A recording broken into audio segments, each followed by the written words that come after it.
Cookies. Who doesn't love himself a good cookie? Even better if you can share them with other people. Well, today I don't really want to talk about those type of cookies though. The type of cookies you get at your grandma's or whatever. I want to talk more about the annoying kind of cookies. And I can guarantee you 100% right now that you've encountered that at least once in your entire life. What I'm talking about are those type of cookies. You go to any kind of website and the first ever pop-up that will always nowadays pop up is, do you want to accept the cookies or not? Sometimes they are on the top of a page, sometimes on the bottom of a page, and sometimes, like in the case of Instagram, they are so charming. In order to even use the website, you have to either consent and allow them to use all the cookies or not. Well, but this begs the question, what even are cookies? What even is the point of those cookies? Why are all those websites so obsessed with giving you cookies? I mean, at first glance, you'd think, oh, that's amazing. Why wouldn't I want to accept cookies? Cookies are delicious. Well, the problem here is that there are two types of cookies, actually. There are the essential kinds of cookies and the non-essential kinds of cookies. And one thing they both share is a cookie is basically a file. It's a text file that has keywords in them. For the essential cookies, it's important because those keywords are being used so that your connection, which would be in most cases a router, can properly communicate and connect with the server that you are trying to reach out to. Let's say the Instagram server. Once again, it's just the basic necessity the site needs to operate with your network. This includes seeing the sites, having a secure connection, and yeah, those are like the main points actually. And that's awesome. I mean, not even awesome. It is needed pretty much nowadays to actually run a site. The problem here now comes with the non-essential cookies. Sometimes they are good. For example, at my university, we have like a university page, and I used a really what's it called? Really long password given by a password giver, like a randomizer, and I could never ever in a billion years memorize my actual password. Here comes the good part. It's non-essential cookies that actually have in their text files my login information saved in. So that's good. So why am I even talking about cookies? Well, the problem here is that not most sites work like that. Most sites are just using cookies in a malicious way. Why is that, you may ask? Well, again, to keep it like really, really briefly, cookies are keywords. And who loves keywords? Advertisers. So, of course, every site on this goddamn earth is gonna sell all your cookie information to them because advertisers value them highly, and the sites couldn't care less whether or not your information is being sold. The only reason why you really get those pop-ups is because it's it's like given by law. They have to give you the option, or rather, they have to ask for your consent to sell your data. The problem here is most people either don't know, don't care, or they just don't. Yeah, okay, that was kind of the first one. They just don't know better. Because, and I was like that 2 years back. Most people go into any site, most of the time they just want to gather some kind of information. And as we've seen in the beginning, you will always be greeted with the pop-up, do you want to share your cookies with us? And everybody in a haste is of course gonna accept it because it's like the biggest button and it's like in a nice color, and everybody, of course, I mean, who doesn't want to share cookies? Such a nice offer, you know? Well, it's problematic on two ends. First of all, websites have been more greedy. Not only greedy, but even shameless with their cookie policies. Most of the time, you will never really have an option of like just clicking on it and you will decline all non-essential cookies. That's something rarely any site really offers that. And another problem here is those cookies have to be saved somewhere. Now, let's play a guess game. Would you think, or where do you think would the website save the cookies? On their servers or on your servers? Generally speaking, most of the time it's the hardware space of your laptop, phone, or PC. Well, if you said the latter, then ding ding ding, alright, you are 100% on spot with that. And I kind of really briefly want to showcase this because I know a lot of people. Like I get like a lot of friends and like relatives coming to me, yo, my PC is running slow. So I just briefly want to showcase this. What you could do is getting a program like CC Cleaner. It's for free. I mean, you could also buy the premium version. I wouldn't recommend it because the for free version is more than enough. And I can actually run a scam right now. And it will scan my PC, look for cookies, or like, generally speaking, for a lot of like temporary files. It will delete it. It really doesn't take long. It usually takes like 1 to 2 minutes. Yeah, I just really briefly wanted to showcase this. But now you may ask, why am I even talking about cookies? Why should you care? Or even better, what can you really do? Well, as I've mentioned before, companies not only have become shameless with their policies, but also really greedy with them. And at the end of the day, they are breaching your consumer rights, if you think about it. Because once again, it's a really predatory procedure where people are just looking up anything on the web and they are just consenting to cookies and without thinking twice, and they in a way kind of have spies on their PCs because it's like temporarily seeing, oh, okay, that keyword is important for that person, that's good data, we want to keep it. Again, a breach in our consumer rights. And I actually want to go into more detail. What I'm presenting here right now is a patent made by the brand Roku. Roku, for the people who don't know, is a brand commonly known in America, and it's known for like TV, like those smart TVs, sticks, and so on and so forth. So those type of sticks where that you press in, and you have like your series on them. You probably have seen them. Well, the problem here is now, and it's not based on cookies, but it is breaching consumer rights. And why is that? Because it uses your HDMI input. HDMI, for the people who don't know, is the most common. I'm pretty sure it's like the only way of like really connecting like a TV monitor or whatever with like a medium.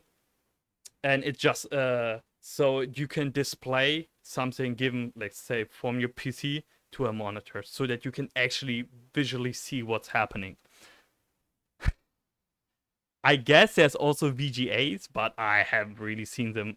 Like the last time I saw one of those cables was like way back then, like 15 years ago maybe, or my PS2 or like Xbox 360. That's where you use VGAs. But anyways, here now comes the problems, because this patent by Roku essentially is saying that through the HDMI input, they are allowed, not even allowed, they are doing it. They are, when you pause, they will play an ad. Now, for the people who are not familiar with sticks, the whole purpose of buying like one of those sticks is just really that you have your content that you watch on your smart TV usually, and you have an ad-free experience, and you can watch it whenever, whatever.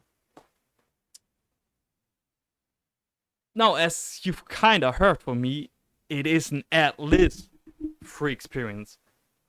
But what Roku is introducing here is that whenever you pause your show or film or whatever, it is able to see it that you've stopped and is playing an ad. What's even worse here, it's using the I'm not sure if it's really using cookie thing, but it is really similar to the cookie thing.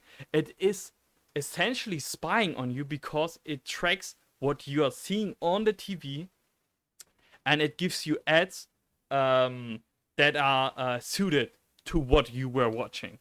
So, for example, if you were to watch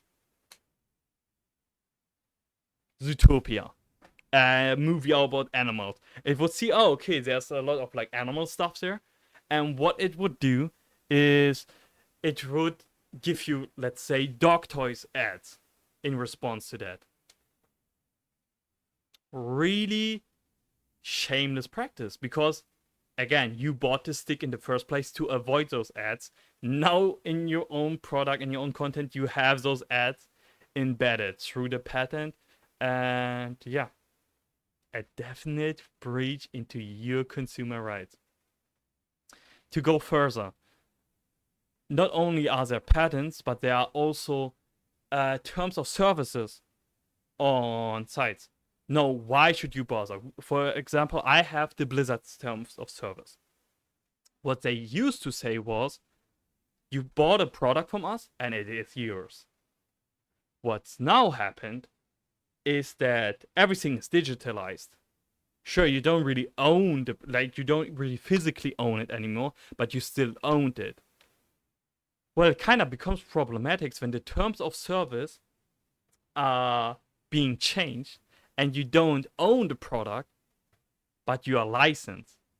I'm quoting this now from the new terms of service. It says, your use of the platform is licensed, not sold, to you, and you hereby acknowledge that no title or ownership with respect to the platform or the games is being transferred or assigned, and this agreement should not be construed as a sale of any right. So again, as I've said earlier, it's basically a fuck you to anybody owning Blizzard products. Now, you're asking me right now, why should I care? I don't really game. Why should I care about a company like Blizzard changing the terms of service like that? Well, the problem is, as I've mentioned, the world is being more digital. Everything is being digitalized. In case of the Blizzard update, you were actually able to get a refund from what you have bought, what you have originally bought. The problem was, though, you had to do it through the Blizzard app. I can show it actually. For example, I owned World of Warcraft. Well, no, I don't really, because once again, they've introduced that terms of service change. Now comes the scummy part. They introduced the new terms of service. You have to refund through the launcher, but if you open up the launcher, the first pop-up is, hey, we changed our terms of service. You either have to accept them or you don't. And if you don't accept them, the launcher closes. So Blizzard is giving you the option to refund your product that you've bought with the intention that it is yours. But it is not really possible to do so, because due to the fact that in order to use the client, you have to accept the new terms of service. But if you accept the new terms of service, you can't refund the game anymore because it's not yours anymore. You've just licensed it. And it's really problematic because you are forced to accept the terms of service and you are forced to keep the license on the game. You don't own them. Now you may ask, what could we do? We as just like a normal consumer, just a normal human being who is not really politically involved. Well, there's actually a way. Or not really, I guess it's, a way. But what I want to showcase is a website right now. And the website is called stopkillinggames.com. Again, it is an example from the video game genre. So, just hear me out, okay? Because you could, technically speaking, use it for anything. So you go onto the site, and in the middle you have a button that says take action here. You click on it, and then it listens countries. For example, I live in Germany. If you couldn't tell by now, due to my accent. Anyways, I live in Germany, and I actually have two options what I could do. I could actually do it through the German way, or I could do it the EU way, actually. So in my case, I might just pick the Germany way, and what I'm getting right now is a priority list of what I can do. So the highest priority is that I can contact the Verbraucherzentrale, or it translated in English, the consumer center, I guess. And if you click on it, it's like a pop-up. If you click on it, you get a step-by-step guide of what you as a citizen could do in order to show the government, or in this case the Verbraucherzentrale, what is really happening and why we should need to change something. So what I'm basically saying is that if you were to want and actually have an impact, there are even sites out there. Again, I'm repeating the site, stopkillinggames.com, all written together, that you could use that have a step-by-step guide how we as citizens can encourage the regulation of data, of our data being used, or of terms of service being used, or generally speaking, just our consumer rights, how we can tell the consumer center to point them out specific problems, and yeah, well, just make the best out of it. Again, to everybody who has listened to this, I really much appreciate so. I hope somebody learned something out of this. And yeah, I mean, my hopes are just basically these. I hope that people are more cookie conscious. You don't just go on site and you're like, oh, let's just share cookies. Why not? Everybody loves cookies. I hope that people actually see, okay, what is happening with my product?